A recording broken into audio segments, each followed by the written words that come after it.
Alright guys, so this is our spray drum granulation dryer. It features with a very unique internal structures.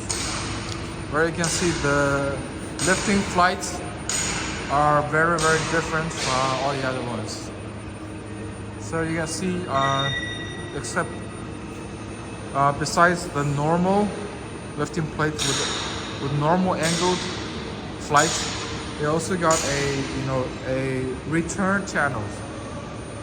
You can see it goes 360 degrees up and then 360 degrees down, and has two return channels for the particles to remain a longer processing period inside of the dryer. It's called spray pipe reactor spray drum granulation. Okay. If we take a look on the outside, you can see this is the length of it.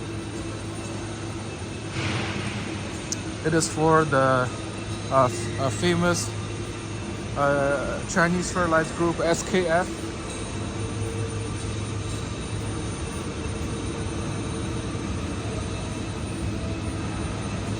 So this is how they did it.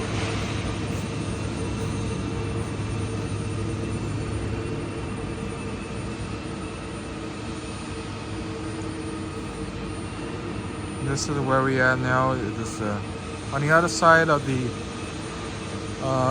spray drum granulation dryer.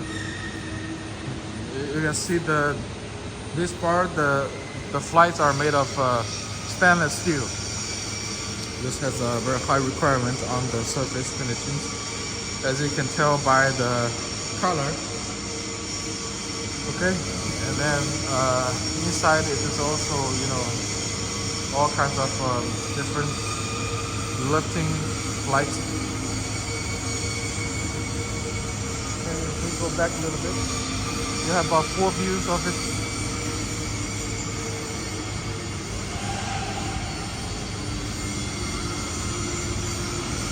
Right, there we go.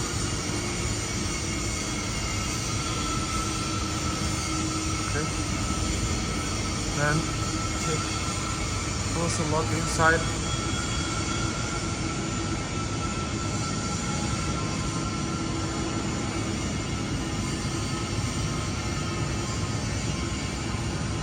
Okay, that's it.